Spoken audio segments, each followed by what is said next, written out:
আসসালামু আলাইকুম। আমন্ত্রণ জানাচ্ছি আজকে এপিসোডটি দেখার জন্য। আশা করছি কাছে দূরে সবাই অনেক বেশি ভালো আছেন। তেল ছাড়া নাস্তা মাঝে মাঝে আমাদের খেতে ইচ্ছে করে, আর এটা কিন্তু অনেক স্বাস্থ্যকরও। আর এই জন্যই আজকের আমার রেসিপি। বান তৈরি করে নিলাম, ভিতরে পুর দেওয়া আছে, আর পুরটা হচ্ছে চিকেন এবং সবজি দিয়ে, যে কোনো সবজি নেওয়া যেতে পারে। তো এইভাবে হালকা ফুলকো নাস্তা কিন্তু চায়ের সাথে কিংবা বাচ্চাদের স্কুলে অনেক বেশি ভালো লাগবে। দেখতে থাকুন, শেষ পর্যন্ত থাকবেন আশা করছি। 2 কাপ পরিমাণ আটা নিয়ে নিলাম। আটা বা ময়দা নিয়ে নিতে হবে। খুব সহজভাবেই আজকে এই রেসিপিটা শেয়ার করব। আর 2 কাপ আটার জন্য 1 চা চামচ পরিমাণ ইস্ট নিয়ে নিলাম। ভালো মানের ইস্ট হলে 1 চা চামচ ইস্টই যথেষ্ট। 2 কাপ পরিমাণ আটার জন্য 1 চা চামচ পরিমাণ চিনি দিয়ে দিলাম। তারপর আধা কাপ পরিমাণ পানি অল্প অল্প করে দিয়ে দিতে হবে।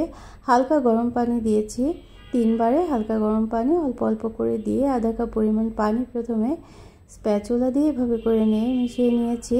একটু নরম করে এই ডোটা তৈরি করে নিতে হবে। তারপর হাত দিয়ে মথে নিতে হবে। আর 1/4 চা চামচ পরিমাণ লবণ দিয়ে দিয়েছিলাম। লবণটা আমি সবার শেষে দিয়েছি। ইস্টের মধ্যে লবণ দিলে ইস্টটা কার্যকর হতে চায় না। এই বিষয়গুলো কিন্তু খেয়াল করতেই হবে। তো খুব সহজভাবে আজকে রেসিপিটি শেয়ার করব, খুব কম তেলে এটা শেয়ার করার চেষ্টা করছি। এখানে 1 চা চামচ পরিমাণ তেল দিয়ে মথে নিতে হবে। অবশ্যই কিন্তু এই মথে নেওয়ার সময় 1 চা চামচ পরিমাণ তেল প্রথমে দিয়েছি এবং তারপর আবারও 1 চা চামচ তেল দিয়ে দেব। তো এইভাবে করে নরম করে হালকা পানি দিয়েছিলাম, যেহেতু শক্ত হয়ে গিয়েছিল তাই। তারপর উপরে তেল এভাবে ছড়িয়ে দিয়ে আমি রেস্টে রেখে দেবো। আধা ঘন্টা রেস্টে রেখে দিয়েছিলাম ঢাকনা দিয়ে ঢেকে। এখন পুরটা তৈরি করে নেব। এজন্য গাজর কুচি নিয়ে নিলাম, ক্যাপসিকাম কুচি নিয়ে নিলাম, আর চিকেনও কুচি করে নিয়েছি। অর্থাৎ কাঁচা সবজি এবং চিকেন চৌকো শেপ করে কেটে নিয়েছি। তো এখানে লবণ দিয়ে দিলাম পরিমাণ মতো। তারপর তেলের মধ্যে ভেজে নিতে হবে। 1 চা চামচ আদা রসুনের পেস্ট দিয়ে দিলাম। আদা রসুনের পেস্ট আর লবণ দিয়ে চিকেন এবং সবজিটাকে প্রথমে ভেজে নিতে হবে পেঁয়াজ কুচির সাথে। এভাবে ভেজে নিলে চিকেনের যে একটা গন্ধ থাকে সেটা কিন্তু চলে যাবে। তারপর আস্তে আস্তে অন্যান্য মশলা দিয়ে দেব। আর কাঁচা চিকেনটা দিলে এভাবে করে ছাড়িয়ে ছাড়িয়ে দিতে হবে। এটা কিন্তু একসাথে জমাট বেঁধে থাকে, এই জন্য। তো আলাদাভাবে চিকেনটা সিদ্ধ করেও কিন্তু দেয়া যেতে পারে, তবে যখন খুব তাড়া থাকে তখন কিন্তু এভাবে তৈরি করে নেওয়া যেতে পারে। এটারও কিন্তু অন্য ধরনের একটা টেস্ট আসে। অর্থাৎ পুরটা তৈরি কিন্তু যদি অনেক ভালো হয় তাহলেই এই স্ন্যাক্সটা অনেক বেশি মজাদার হবে। 1 চা চামচ পরিমাণ আদা রসুনের গুঁড়ো, 1 চা চামচ ধনে গুঁড়ো দিয়ে দিলাম, আর গরম মশলা গুঁড়ো দিয়ে দিয়েছি আধা চা চামচ পরিমাণ। এখন শুকনো শুকনো করে ভাজা ভাজা করে নিতে হবে।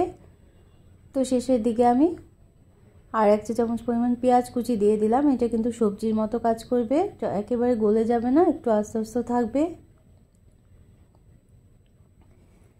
তো এখন এই সবজিটা এবং চিকেনটা সিদ্ধ হওয়ার জন্য অল্প পরিমাণ পানি দিয়ে দিলাম। 1/4 কাপ পরিমাণ পানি দিয়ে একটু নেড়ে নিতে হবে। তারপর একটু ক্রিমি টেক্সচার আনার জন্য আমরা আধা কাপ দুধ নিয়েছি এবং আধা কাপ দুধের সাথে কর্নফ্লাওয়ার গুলে দিয়ে দিতে হবে। সবসময় কিন্তু একই ধরনের নাস্তা খেতে ভালো লাগে না, তেলে ভাজা নাস্তা সবসময় খেতে ভালো লাগে না। আর এই জন্যই কিন্তু এভাবে করে তৈরি করে 1 মাসের জন্য সংরক্ষণ করতে পারেন ফ্রিজের নর্মাল পোর্শনে বা ডিপ ফ্রিজে।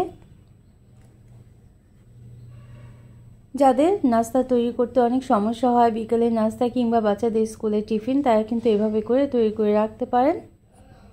তো শেষের পর্যন্ত দেখতে থাকুন, তাহলেই বুঝতে পারবেন আজকের আমার এই নাস্তা রেসিপিটি কেমন।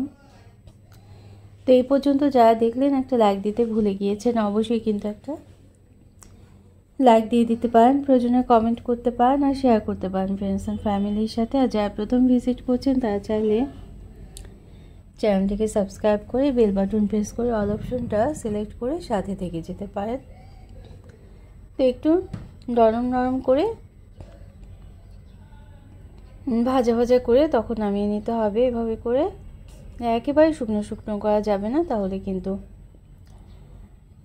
তো আমরা যে ডোটা তৈরি করে রেখেছিলাম সেটা বাতাসটা বের করে দিতে হবে। ইস্টের কার্যকরতা দেখা যাচ্ছে অনেক সুন্দর হয়েছে।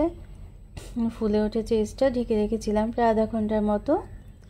তারপর এখানে 1 টেবিল চামচ পরিমাণ কাস্টার্ড পাউডার দিয়ে দিলাম। যারা এক্সট্রা গন্ধ সহ্য করতে পারে না তারা কিন্তু এভাবে করে 1 টেবিল চামচ পরিমাণ কাস্টার্ড পাউডার দিয়ে আর কিছুটা সময় নেড়ে নিতে পারেন। অবশ্যই এখন বেশি মথা যাবে না, তাহলে কিন্তু বেশি শক্ত হয়ে যেতে পারে এবং শক্ত হয়ে গেলে পাউরুটিটা কিন্তু নরম হবে না, শক্তই থেকে যাবে। তো 4টা অংশে প্রথমে ভাগ করে নেব, তারপর বড় একটা রুটি তৈরি করে নেব। যে কোনোভাবেই স্ন্যাক্সটা তৈরি করা যেতে পারে, তবে এভাবে করে তৈরি করলে এটা সংরক্ষণ করা অনেক সুবিধাজনক হবে। তো বড় একটা রুটি তৈরি করে একটু পাতলা করেই বেলে নিতে হবে। তো হালকাভাবে আটা ছড়িয়ে ছড়িয়ে বেলে নিতে হবে, খুব বেশি আটা কিন্তু দেয়া যাবে না। আর যেহেতু এটা লেগে লেগে আসে, এই জন্যই হালকা করে আটা দিতে হবে। তো ছোটো একটা গ্লাস নিয়ে নিলাম, তারপর এভাবে করে গোল গোল শেপ করে কেটে নিলাম। এখন মাঝখানে পুর দিয়ে দেব আমরা। পুর দিয়ে একটা ছোট রুটির উপর একটা ছোট রুটি দিয়ে আমরা চারদিকটা হাত দিয়ে একটু প্রেস করে করে আটকে দিতে হবে। চারদিকে মুড়িয়ে দেওয়ার কোনো দরকার নেই, হালকাভাবে প্রেস করে দিলেই হবে। তো এইভাবে করে প্রত্যেকটা স্ন্যাক্স কিন্তু আমরা তৈরি করে নেব। আমার 2 কাপ আটা দিয়ে কিন্তু অনেকগুলো স্ন্যাক্স তৈরি হয়েছিল। যদি নরম করে তৈরি করে নেন ডোটা, তাহলেই কিন্তু খুব সুন্দর স্ন্যাক্সটা নরম হয়ে যাবে, আর বেক করার পরেও খুব নরম থাকবে। চারদিকটা এভাবে করে বন্ধ করে দিলেই হবে। তো দেখলেন তো কত সহজ একটা রেসিপি, আর খেতে কিন্তু অসাধারণ লাগবে। ছোট থেকে বড় সবাই অনেক বেশি পছন্দ করবে। তো এভাবে করে সংরক্ষণ করতে পারেন ফ্রিজে নর্মাল পোর্শনে। তো 2 কাপ আটা দিয়ে এতগুলো স্ন্যাক্স হয়েছিল। ঠিক এভাবে করেই কোনো একটা এয়ারটাইট বক্সে করে আপনারা সংরক্ষণ করে নিতে পারেন, তবে হালকা করে আটা ছড়িয়ে দিতে হবে। আবার ভেজেও কিন্তু বা বেক করেও সংরক্ষণ করা যেতে পারে, তারপরে ওভেনে গরম করে খেয়ে নিতে পারবেন। তো বেক করার জন্য এখানে 1 টেবিল চামচ পরিমাণ বাটার দিয়ে দিলাম। তেল ছাড়া বাটার দিয়েই কিন্তু আমরা আজকে এই বেকটা করে নেব। আর নিচে একটা স্ট্যান্ড বসিয়ে একটা প্যান বসিয়ে দিয়েছিলাম এবং আধা কাপ পরিমাণ পানি দিয়ে দিয়েছিলাম। যখন এই বাটারটা গলে গিয়েছে তখনই কিন্তু আমরা ঢাকনাটা খুলে পানি দিয়েছিলাম আধা কাপ পরিমাণ এবং ঢাকনাটা বন্ধ করে রেখেছিলাম। তো 10 মিনিট পরে পানিটা দেখেন অনেকটাই শুকিয়ে আসছে। তারপর উপরের দিকটায় হালকা করে কালো জিরা দিয়ে দেব। এটা কিন্তু অপশনাল, চাইলে সাদা তিলও দিতে পারেন। অল্প পানি আছে, এখন আবার ঢেকে রাখলাম। নিচে যখন কালার চলে আসবে তখন আমরা উল্টে দেব। তো স্ন্যাক্সগুলো অনেকটাই কিন্তু ফুলে উঠেছে। এটাকে স্ন্যাক্স বলতে পারেন কিংবা বানও বলতে পারেন, চিকেন বান বলা যেতে পারে।